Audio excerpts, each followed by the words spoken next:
교회를 안 나간다는 소리가 들리더라고요.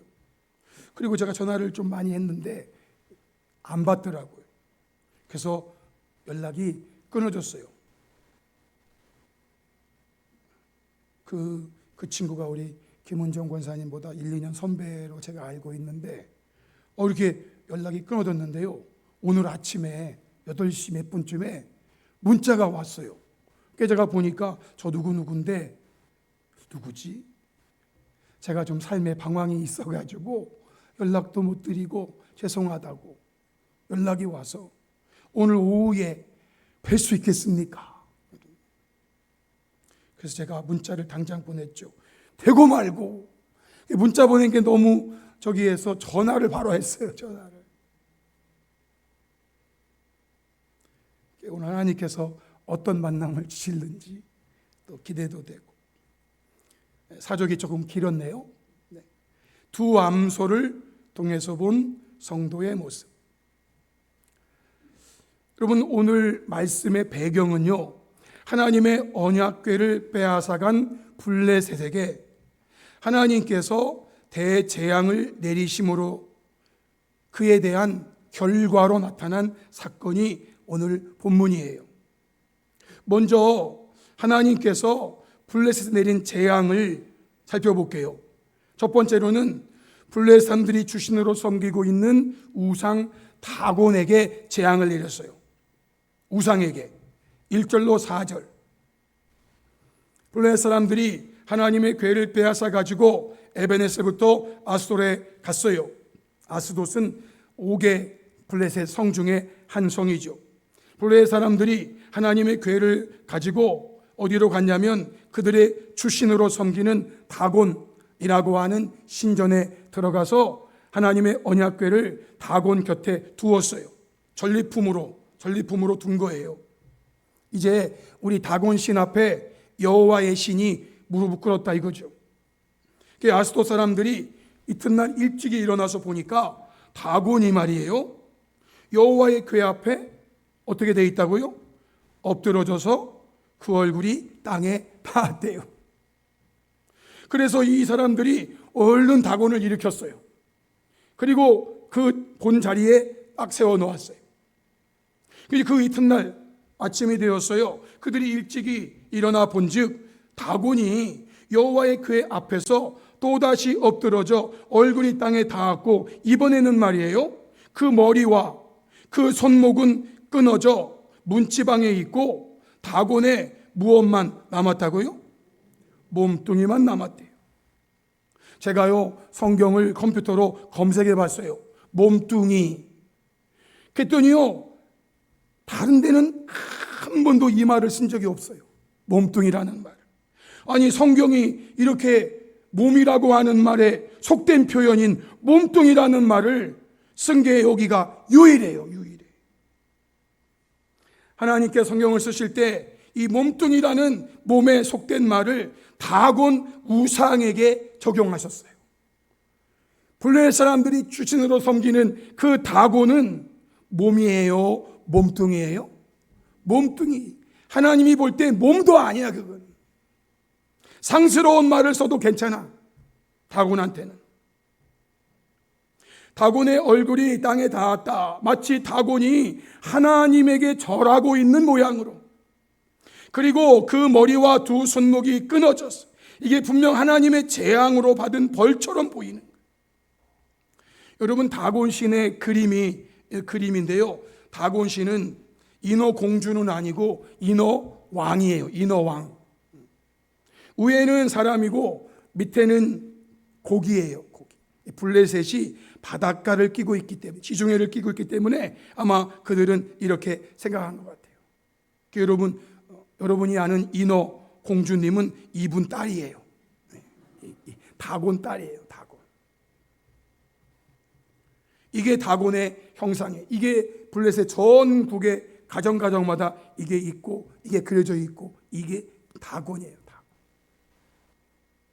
그러니까 여러분, 여기 머리하고 손목만 있는 것은요, 머리, 손목, 일반적으로 하면 뭐도 있어야 되냐면은 다리 몽댕이도 있어야 돼. 다리도. 근데 성경은 다리는 안 부러졌잖아요. 왜? 부러뜨릴 다리가 없어. 그냥 목하고 손만 부러뜨리면 돼요. 이런 다곤이 이렇게 그림을 하나 누가 그렸는데 여호와의 궤 앞에 이렇게 엎어져 있는, 엎어져 가지고 목 잘리고 손목 잘리고 이렇게 엎어져 있는. 꼭 이런 건 아니에요. 제가 그림을 가져오는 게 좀 위험한 게 그 그림이 진짜인 줄 알까 봐 잘 안 가지고 오는데 여러분 이해를 돕기 위해서. 근데 다곤 씨는 그 모습이에요. 요게 벽화에 다 그려져 있고 형상이 있기 때문에 이거는 안 바뀌고, 이렇게 넘어져 있는 거는 이 그림이 진짜인지 아닌지는 몰라요. 자, 이렇게 하나님이 블레 사람들이 섬기는 주신 다곤에게 재앙을 딱 내린 다음에 그 다음에 6절로 7절에 보면은요, 그 아스돗 사람들, 엄중히 그래서 독한 종기의 재앙으로 아스돗과 그 지역을 쳐서 망하게 했대요. 그래서 그 지역 사람들이 이것을 보면서 이스라엘 신의 궤를 우리와 함께 있지 못하게 할지라 그의 손이 우리와 우리 신 다곤을 친다. 그 여호와의 언약궤가 우리 지역에 있으면 우리 지역 망한다 이거예요. 망한다. 그러니까 다른 데로. 그래서 내린 결론이 이제 이것을 가드라고 하는, 가드는 그 골리앗이 사는 고향이에요. 그 가드라고 하는 성으로 이제 보내기로 했어요. 그러자 하나님이 이번에는요 8절 9절 말씀에 가드 사람들에게 말해요. 가드 사람들에게 그것을 옮겨간 후에 여호와의 손이 심히 큰 환난을 그 성읍 가드에 더하사 가드 사람들이 작은 자나 큰 자나 다 독한 종기로 고생을 하게. 그러자 이번에는 가드 사람들이 이거 안 되겠다, 이거 옮겨가자. 그래서 에그론으로 옮기는 거예요. 5장 10절에. 그러자 에그론으로 오는 그 궤를 보면서 에그론 사람들이 부르짖는 거예요. 이스라엘 신의 궤를 우리에게로 가져다가 우리와 우리 백성을 죽이려고 한다. 저거 오면 우리 다 죽어. 왜 우리한테 오라 그래? 왜 우리한테 보내는 거야? 에그론 사람들이 부르짖었어요. 그래서 긴급 블레셋 5방백 회의를 소집했어요. 11절로 12절에. 어떻게 할까? 결론, 이스라엘 신의 궤를 있던 곳으로 보내자. 이거 괜히 뺏어와가지고 우리 다곤신도 몸뚱이만 남고 머리 부러지고 손모가지 부러지고 이 몸뚱이만 남는 이 신세가 되고, 이게 아스돗도 가드도 에그론도 받아들일 수가 없어. 그러니 우리 다시 돌려보내. 그래서 우리와 우리 백성이 죽임을 면하자. 그 하나님의 언약궤가 가는 곳마다 사망의 환난이 임하는 거예요. 그래서 죽지 아니한 사람들은 독한 종지로 치심을 당해서 성읍의 부르짖음이 하늘에 사무쳤더래요. 블레셋 하나님이 재앙을 내리신 거예요. 이러한 일들이 블레셋 땅에 얼마나 있었는가 하면 사무엘상 6장 1절로 보면은 7달이 있었어요. 7달. 여러분 이게 지금 뭐 하루 이틀 되는 게 아니에요. 7달 동안 블레셋은요 진짜 초상집이 된 거예요. 성도 여러분, 제가 지금 말씀드린 이러한 말씀들의 결론은 하나님의 능력이 결코 우상 다곤보다 부족해서 언약궤를 빼앗긴 것이 아니라는 거예요. 오히려 하나님만이 참 신이시요 하나님만이 하나님이신 것을 보여주는 말씀들이에요. 성도 여러분, 저와 여러분은 하나님만이 참 신이시요 하나님만이 하나님이신 것을 온전히 믿는 은혜가 충만하게 있기를 주님의 이름으로 축복합니다. 하나님만이 하나님이에요. 이런 일련의 과정을 거쳐서 블레셋 방백들이 모여서 회의를 한 결과 하나님의 언약궤를 다시 이스라엘로 돌려보내자는 결론에 이르게 되는데, 돌려보내는 과정에 하나의 단서 조항을 달았어요. 그것이 오늘 본문이에요. 7절로 9절. 그러므로 새 수레를 하나 만들고 멍에를 메어보지 아니한 전 나는 소 2마리를 끌어다가 소의 수레를 메우고 그 송아지들을 떼어 집으로 돌려보내고 여호와의 궤를 가져다가 수레에 싣고 속건제로 드릴 금으로 만든 물건들을 상자에 담아서 궤 곁에 두고 그것을 보내어 가게 하자. 단서는 이거예요. 보고 있다가 만일 궤가 그 본 지역길로 올라가서 벳세메스로 가면 이 큰 재앙은 그가 우리에게 내린 것이요. 보고 있다가 근데 그렇지 않으면 우리를 친 것이 여호와의 손이 아니고 그냥 우연히 당한 것인 줄 알자. 단서 조항을 다룬 거예요. 자, 그래서 실행에 옮겼어요. 저는 오늘 본문의 말씀이 실행에 옮긴 내용인데요. 본문에서 보여주는 2 암소가 있어요. 이 암소를 성도로 비유하고 성도인 저와 여러분의 모습이 어떠해야 하는가에 대해서 말씀을 제가 3가지로 정리했어요. 첫 번째는요, 성도에게는 막중한 사명이 주어져 있다는 거예요. 어떤 사명이 주어져 있습니까? 세상 사람들에게 하나님이 계시다는 것을 삶으로 보여주어야 하는 사명이 있어요. 7절로 9절의 말씀 보셨죠? 우리 이렇게 해가지고 이렇게 보내는데 만약에 그 암소들이 본 지역길로 올라가서 벳세메스로 가면 이 큰 재앙은 하나님이 우리에게 내린 것이고, 그렇지 않고 그들이 그 길로 안 가고 다른 길로 간다면 그것은 우리를 친 것이 그의 손이 아니라는 것을 보게 될 것이다. 이게 지금 단서 조항이란 말이에요. 성도 여러분, 2 암소에게는요, 블레 사람들에게 하나님이 살아계시고 그 하나님께서 우상 다곤을 비롯하여 블레 사람들에게 대재앙을 내리셨다는 것을 보여줘야 하는 막중한 사명이 주어져 있었던 거예요. 결과는 어떻게 되었습니까? 2 암소는요, 하나님의 살아계심과 하나님께서 그 능력으로 이러한 재앙을 내리셨다는 것을 블레 사람들에게 보여주었다는 거예요. 그것이 10절로 14절이에요. 그 사람들이 그같이 전나는 소 2를 끌어다가 수레를 메우고 송아지들은 집에 가두고 여호와의 궤와 및 금지와 그들의 독종의 영상을 담은 상자를 수레 위에 실으니 암소가 벳세메스 길로 바로 행하여 대로로 가며, 블레셋 방백들은 벳세메스 경계선까지 그 암소를 예의주시하면서 따라갔대요. 저것들이 어디로 가는가? 벳세메스 사람들이 골짜기에서 밀을 베다가 눈을 들어 궤를 보고 그 본 것을 기뻐하더니 그 수레가 벳세메스 사람 여호수아의 밭 큰 돌 있는 곳에 이르러서 딱 섰다는 거예요. 16절에는 블레셋 5 방백이 이것을 보고 그날에 에그론으로 돌아갔다는 거예요. 그들이 뭘 봤을까요?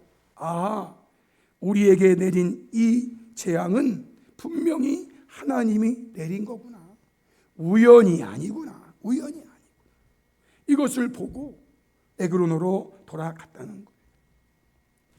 사랑하는 성도 여러분, 블레셋과 같은 세상 사람들은요, 저와 여러분의 삶을 따라다니며 지켜보고 있어요. 그러면서 성도들의 입에서 나오는 생명의 말씀뿐만 아니라 삶에서 나오는 생명의 말씀을 보기 원하는 거예요.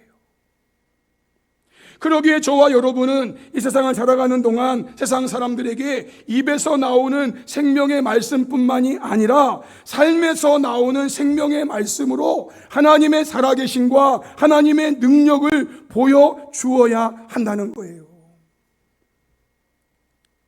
입에서 나오는 생명의 말씀만 그들이 귀를 기울이며 듣는 게 아니라 그들의 눈은요, 저와 여러분의 삶에서 나오는 생명의 말씀을 지켜보고 있단 말이에요. 따라다니면서 지켜보고 있단 말이에요.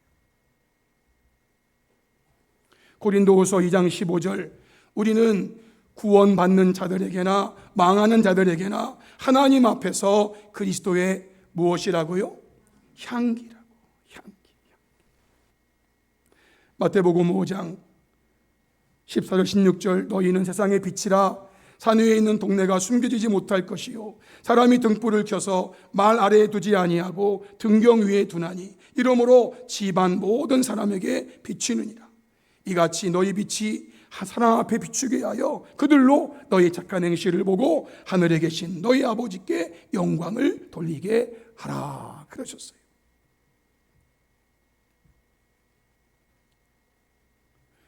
우리 회사의 사장님이 우리에게 교회 가라, 예수 믿어라 그러는데 말로는 생명의 말씀 전하는데 회사를 운영하는 거 보면 일반 사람보다 더 악독하고 일반 사람보다 더 지독하고, 여러분 그러면은요 그분이 회사를 운영하는 장로님 아니라 장로님 할아버지라도요 사람들은요 하나님 살아계신 거 믿지 않습니다. 성도 여러분, 저와 여러분은 이 세상을 사는 동안 입으로 하는 말뿐만 아니라 삶으로 하는 말을 통해 하나님이 살아계시다는 것, 능력 있으시다는 것을 오늘 두 암소가 보여준 것처럼 우리에게도 막중한 사명이 있다는 것을 기억하시고 그 사명을 다하는 저와 여러분이 될 수 있기를 주님의 이름으로 축복합니다. 아멘. 두 번째는 이렇게 막중한 사명을 감당함에 있어서 성도는요 울면서라도 말씀의 길을 가야 한다는 거예요. 12절 말씀에 암소가 벳세메스 길로 바로 행하여 대로로 가며 갈 때에 울고 좌우로 치우치지 아니하였고 블레셋 방백들은 벳세메스 경계선까지 따라갔다는 거예요. 뒤에 전나는 암소이고 그리고 한 번도 메어보지 아니한 멍에고, 그래서 현대어 성경이 이렇게 번역했어요. 그런데 새끼를 떼어놓을 때까지도 펄펄 뛰며 울어대던 소들이 그저 눈물만 흘릴 뿐 수레를 끌고 벳세메스 쪽으로 유유히 올라갔다. 더구나 좌우로 나아 있는 어느 새길로도 치우치지 않고 벳세메스만을 향하여 곧장 걸어갔다. 블레셋 다섯 도성은 다스리던 모든 왕들이 이 놀라운 일들을 벳세메스의 국경선에 이르기까지 수레를 따라가며 지켜보았다라는 거예요. 여러분, 소들은요 사람에게도 마찬가지지만 모성 본능이 강하거든요. 전나는 소는 젖을 먹이고 있는 소란 말이에요. 지금 자기가 낳은 소가 저 집에 소리를 지를지 모르겠어요. 우리식으로 엄마 어디가? 엄마 젖 줘야지. 엄마 어디 있어? 자기들끼리는 알아듣겠죠. 뭐 저는 못 알아들어도 자기들의 두 어깨에 멍에가 매이고 수레가 달리고 그 위에 언약궤가 막중한 사명을 가지고 내가 지금 블레셋 사람들에게 내린 재앙이 우연히 일어난 것이 아니고 하나님이 일으키신 거라는 걸 보여줘야 되는데 내가 만약 가다가 돌아서서 내 새끼들에게 오면 이거는 하나님이 살아계신 걸 못 보여주는 거란 말이에요. 그 길을 가는데요 울면서 가는 거예요. 울면서 가는 거예요. 뒤에서 새끼들이 에그론부터 벳세메스까지는요 한 16km에서 19km 정도 된대요. 제가 찾아보니까. 여러분, 소들의 뒤에 수레를 싣고 소가 가는 그 속도를요 여러분 생각해 보면은요 이게 1시간 내에 끝나는 일이 아니에요. 사람이 가도요 1시간 내에 끝나는 일이 아니에요. 그 길을 가는데요 울면서 가는 거예요. 울면서 가는데 좌우로 치우치지 않았다는 거예요. 좌우로 치우치지 않았다는 이 말을 적용할 때 말씀의 길을 갔다는 것이에요. 말씀의 길. 성도가 말씀의 길을 간다는 것은 엄청나게 힘든 일이에요. 그럼에도 성도들은요, 울면서라도 이 길에 가야 돼요. 울면서라도.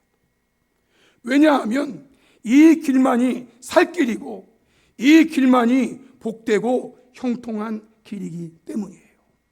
울면서라도 이 길을 가야 돼요. 돌아서 가면 안 돼요. 새끼들이 보고 싶다고, 젖이 퉁퉁 푼다고 돌아가면 안 돼요. 새길로 가도 안 돼요. 신명기 5장 32절 33절에 그런즉 너희 하나님 여호와께서 너희에게 명령하신 대로 너희는 삼가 행하여 좌로나 우로나 치우치지 말고 너희 하나님 여호와께서 너희에게 명령하신 모든 도를 행하라. 그리하면 너희가 살 것이고 복이 너희에게 있을 것이며 너희가 차지한 땅에서 너희의 날이 길리라 말씀하세요.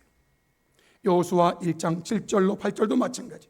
오직 강하고 극히 담대하여 나의 종 모세가 내게 명령한 그 율법을 다 지켜 행하고 우로나 좌로나 치우치지 말라. 그리하면 어디로 가든지 형통하리니 이 율법책을 내 입에서 떠나지 말게 하며 주야 곳을 묵상하여 그 안에 기록된 대로 다 지켜 행하라. 그리하면 내 길이 평탄하게 될 것이며 내가 형통하리라 말씀하세요. 사랑하는 성도 여러분, 저와 여러분은 오늘 본문에서 보여주고 있는 두 암소와 같이 울면서라도 좌우로 치우치지 말고 오직 한 길, 즉 말씀의 길을 따라가는 말씀의 성도가 될 수 있기를 주님의 이름으로 축복합니다. 아멘. 마지막 세 번째, 성도들은 자신을 번제로 드려야 한다라는 거예요. 13절 14절 말씀에 벳세메 사람들이 골짜기에서 밀을 베다가 눈을 들어 괴를 보고 그 본 것을 기뻐하더니 수레가 벳세메 사람 여호수아의 밭 근 돌 있는 곳에 이르러 섰어요. 무리가 수레의 나무를 베고 그 암소들을 번제물로 여호와께 드렸대요. 성도 여러분, 인간적으로 말해볼게요. 벳세메 사람들은요, 이 두 암소에게 장하다고 목에 화환이라도 걸어주고요, 오늘하고 수고했으니까 물 마시게 하고요, 오늘하고 배고플 테니까 먹을 것을 준 다음에 네 사명 다 했으니까 얼른 새끼들에게 있는 에그론으로 돌려 보내줘야 하는 게 그게 인간적인 거예요. 자기들이 빼앗겼던 언약궤를 이 암소가 싣고 왔잖아요. 얼마나 고마워요. 그래서 이 두 암소는요, 의기양양하게 에그론 돌아가서 사람들에게 보이면서 내가 사명 다 했어요, 이제 내 새끼들에게 갈게요. 그리고 새끼에게 가가지고 젖줘야 되는 거예요. 그런데 오늘 본문에는요, 이러한 것은 하나도 보여지지 않고 그저 그 암소들을 번제물로 여호와께 드렸대요. 그렇게 장한 암소를 말이에요. 그렇게 사명을 다한 암소를 말이에요. 번제물로 드렸대요. 그 남은 새끼들은 어떡하라고. 그런데 여러분, 이것이 성도들이 가야 하는 신앙의 길인 거예요. 이것이. 이 길을 가신 분이 예수님이세요. 친히 십자가 지시고 골고다 언덕길 오르셔서 세상을 향한, 저와 여러분을 향한 번제물로 드리신 거예요. 그분이 예수님. 성도 여러분, 저와 여러분은 오늘의 이 말씀을 보시면서 절대로 이 땅에 사는 동안 땅에서 나는 영광을 얻으려 하지 마세요. 교회에서도 알아주지 않으면 속상해하고, 알아주지 않는다고 시험 들고, 알아주지 않는다고 삐지고, 교회 안 나오고, 뭐 이런 교회밖에 교회가 없나, 그러지 마시고요. 사도 베드로처럼 베드로전서 1장 7절에 말씀했잖아요. 너의 믿음의 확실함은 불로 연단하여도 없어질 금보다 더 귀하여 예수 그리스도께서 나타나실 때 칭찬과 영광과 존귀를 얻게 할 것이니라. 여러분, 우리 주님 오시는 그날에 주님이 칭찬과 영광과 존귀를 주실 거예요.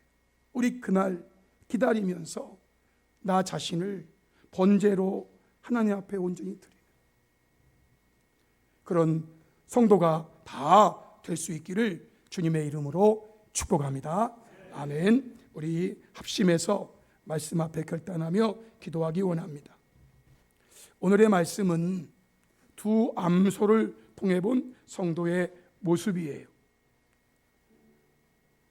어떤 분들은 이러한 말씀들을 이미 수없이 들었을 거예요. 성도 여러분, 교회에서 선포되는 말씀은요, 10년 전이나 50년 전이나 100년 전이나 1000년 전이나 똑같은 말씀이어야 돼요. 그 말씀이 시대마다 변하면 안 돼요. 여러분이 이 말씀을 1000번 들었든 10,000번 들었든 듣는 거 당연합니다. 왜? 그 말씀이 그대로 전달되는 거니까. 근데 문제는요, 이 말씀처럼 사느냐 그거예요. 내가 100번 들은 1000번 들은 이게 문제가 아니고요, 한 번을 들었든 1000번을 들었든 하나님 말씀대로 내가 사는가가 제일 큰 문제죠. 몇 번 들었냐가 문제가 아니에요. 우리 이 말씀 오늘 또 들었는데요, 다시 한번 마음에 이거 딱 새기고, 첫 번째, 세상 사람들에게 삶으로 보여지는 생명의 말씀을 통해서 하나님의 살아계심과 능력이 있으심을 보여주는 성도가 되게 달라고 여러분 기도하세요. 두 번째, 힘들고 어렵지만 울면서라도 좌우로 치우치지 아니하는 말씀의 길을 가는 성도가 되달라고 기도해 주세요. 세 번째는 번제로 드려지는 성도가 되달라고 기도해 주세요. 이 땅에서의 영광이 아니라 하늘에서의 영광을 바라보며 살게 달라고. 우리 시간 주여 한번 크게 부르고 한 3분 정도 동성으로 기도하십니다. 주여! 살아계신 하나님 아버지, 역사하시는 아버지 하나님 감사합니다. 오늘도 저희들에게 주의 날 주셔서 예배하게 하시는데, 하나님 아버지, 오늘 이 오후 시간에는요, 두 암소를 통해 본 성도의 모습입니다. 이 두 암소는요, 오늘 우리에게 무엇을 말씀하고 있습니까? 하나님 아버지, 이들이 우리에게, 세상 사람들에게, 블레셋 사람들에게 이 재앙이 하나님이 내리신 것이지 우연히 내려진 것이 아니라고 하는 것을 보여줘야 되는 막중한 사명이 있어서 그것을 보여준 것처럼 저희들도요, 말로만의 생명의 말씀이 아니라 말과 함께 우리의 삶으로 보여지는 생명의 말씀을